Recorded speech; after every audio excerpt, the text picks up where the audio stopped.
First, in the 300s BCE, in ancient Egypt, garlic and onions weren't just food, they were sacred.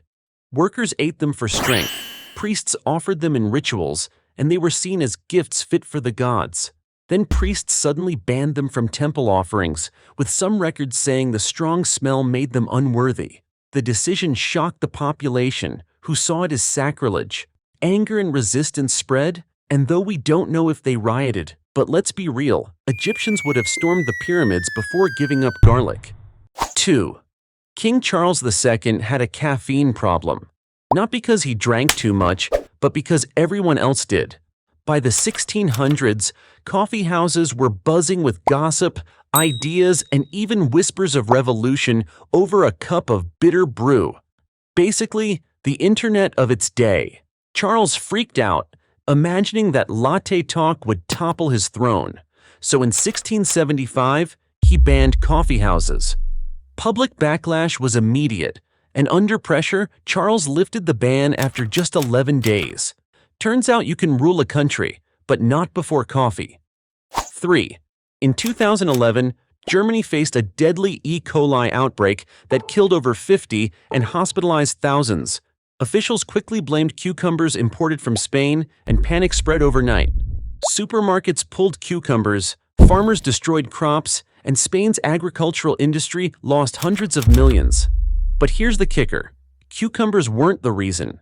Weeks later, the real source was found: contaminated bean sprouts from Germany itself. So Spain lost hundreds of millions, cucumbers got cancelled, and the villain turned out to be salad garnish. 4. In the 14th century, the French crown wanted control of salt. They forced people to buy salt only from the king's officials, at ridiculous prices.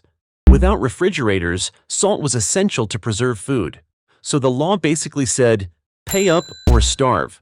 Smuggling salt became so widespread that entire underground networks thrived.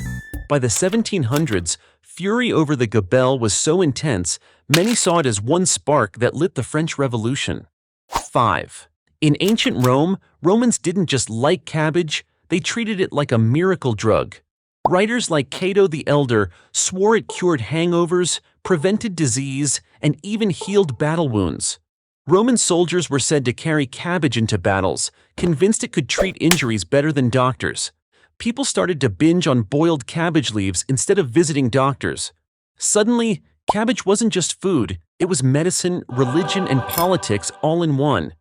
It became so overhyped that it became so overpriced, proving Rome could lose its mind over a vegetable. And that's the video. Like and subscribe, and may you never lose your favorite food.